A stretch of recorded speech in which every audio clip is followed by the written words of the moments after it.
What starts here can indeed change the world. I have a few suggestions that may help you on your way to a better world.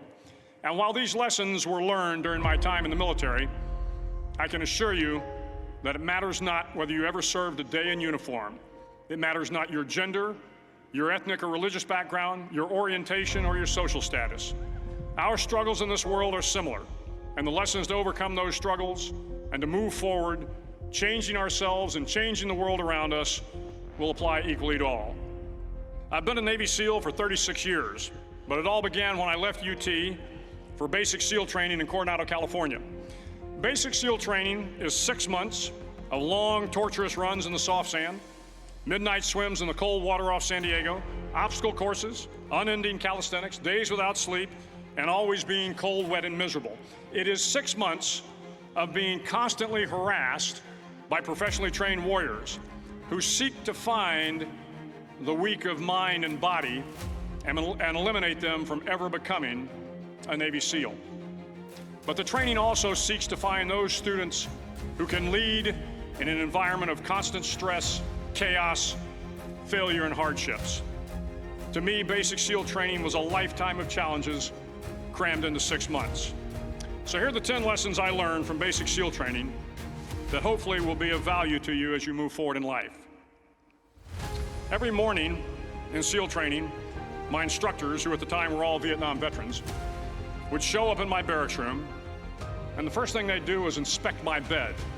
If you did it right, the corners would be square, the covers would be pulled tight, the pillow centered just under the headboard, and the extra blanket folded neatly at the foot of the rack. It was a simple task, mundane at best, but every morning we were required to make our bed to perfection. It seemed a little ridiculous at the time, particularly in light of the fact that we were aspiring to be real warriors, tough, battle-hardened SEALs. But the wisdom of this simple act has been proven to me many times over. If you make your bed every morning, you will have accomplished the first task of the day. It will give you a small sense of pride, and it will encourage you to do another task, and another, and another.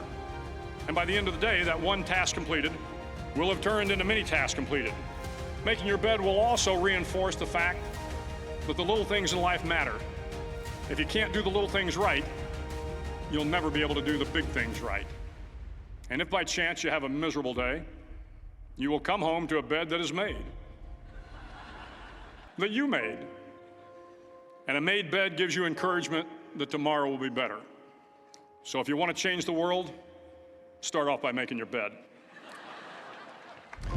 During SEAL training, the students are all broken down into boat crews.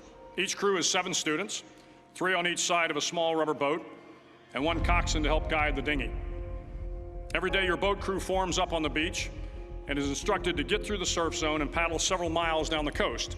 In the winter, the surf off San Diego can get to be 8 to 10 feet high, and it is exceedingly difficult to paddle through the plunging surf unless everyone digs in. Every paddle must be synchronized to the stroke count of the coxswain. Everyone must exert equal effort, or the boat will turn against the wave and be unceremoniously dumped back on the beach. For the boat to make it to its destination, everyone must paddle. You can't change the world alone. You will need some help. And to truly get from your starting point to your destination takes friends, colleagues, the goodwill of strangers, and a strong coxswain to guide you. If you want to change the world, find someone to help you paddle. Over a few weeks of difficult training, my SEAL class, which started with 150 men, was down to just 42. There were now 6 boat crews of 7 men each. I was in the boat with the tall guys, but the best boat crew we had was made up of the little guys, the Munchkin crew, we called them. No one was over 5'5". The Munchkin boat crew had 1 American Indian, 1 African American, 1 Polish American, 1 Greek American, 1 Italian American, and 2 tough kids from the Midwest. They out-paddled, outran, and outswam all the other boat crews. The big men in the other boat crews would always make good-natured fun of the tiny little flippers the Munchkins put on their tiny little feet prior to every swim. But somehow these little guys from every corner of the nation and the world always had the last laugh, swimming faster than everyone and reaching the shore long before the rest of us. SEAL training was a great equalizer. Nothing mattered but your will to succeed, not your color, not your ethnic background, not your education, not your social status. If you want to change the world, measure a person by the size of their heart, not by the size of their flippers. Several times a week, the instructors would line up the class and do a uniform inspection. It was exceptionally thorough. Your hat had to be perfectly starched, your uniform immaculately pressed, your belt buckle shiny and void of any smudges. But it seemed that no matter how much effort you put into starching your hat or pressing your uniform or polishing your belt buckle, it just wasn't good enough. The instructors would find something wrong. For failing the uniform inspection, the student had to run, fully clothed, into the surf zone, then wet from head to toe, roll around on the beach until every part of your body was covered with sand. The effect was known as a sugar cookie. You stayed in the uniform the rest of the day, cold, wet, and sandy. There were many a student who just couldn't accept the fact that all their efforts were in vain, that no matter how hard they tried to get the uniform right, it went unappreciated. Those students didn't make it through training. Those students didn't understand the purpose of the drill. You were never going to succeed. You were never going to have a perfect uniform. The instructors weren't going to allow it. Sometimes, no matter how well you prepare or how well you perform, you still end up as a sugar cookie. It's just the way life is sometimes. If you want to change the world, get over being a sugar cookie and keep moving forward. Every day during training, you were challenged with multiple physical events, long runs, long swims, obstacle courses, hours of calisthenics, something designed to test your mettle. Every event had standards, times you had to meet. If you failed to meet those times, those standards, your name was posted on a list, and at the end of the day, those on the list were invited to a circus. A circus was 2 hours of additional calisthenics, designed to wear you down, to break your spirit, to force you to quit. No one wanted a circus. A circus meant that for that day, you didn't measure up. A circus meant more fatigue, and more fatigue meant that the following day would be more difficult, and more circuses were likely. But at some time during SEAL training, everyone made the circus list. But an interesting thing happened to those who were constantly on the list. Over time, those students who did 2 hours of extra calisthenics got stronger and stronger. The pain of the circuses built inner strength and physical resiliency. Life is filled with circuses. You will fail.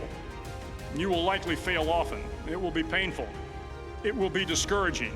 At times, it will test you to your very core. But if you want to change the world, don't be afraid of the circuses.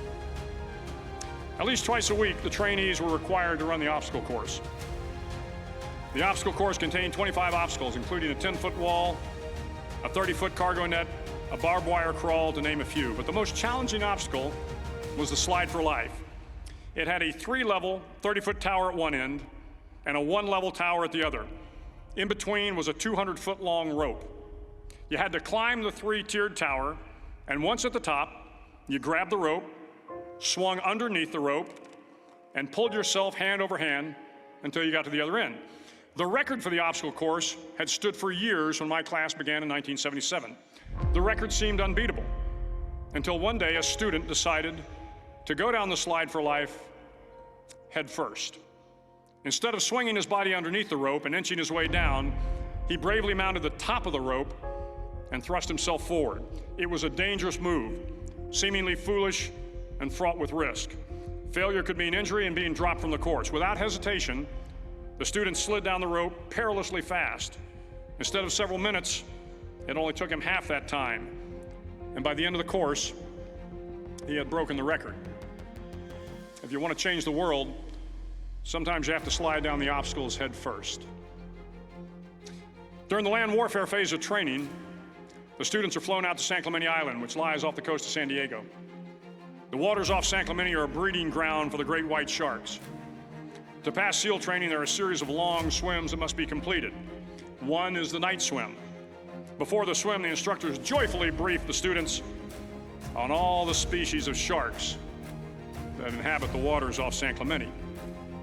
They assure you, however, that no student has ever been eaten by a shark, at least not that they can remember. But you are also taught that if a shark begins to circle your position, stand your ground. Do not swim away. Do not act afraid. And if the shark, hungry for a midnight snack, darts towards you, then summons up all your strength and punch him in the snout, and he will turn and swim away. There are a lot of sharks in the world. If you hope to complete the swim, you will have to deal with them. So if you want to change the world, don't back down from the sharks. As Navy SEALs, one of our jobs is to conduct underwater attacks against enemy shipping. We practice this technique extensively during training. The ship attack mission is where a pair of SEAL divers is dropped off outside an enemy harbor and then swims well over 2 miles underwater, using nothing but a depth gauge and a compass to get to the target. During the entire swim, even well below the surface, there is some light that comes through.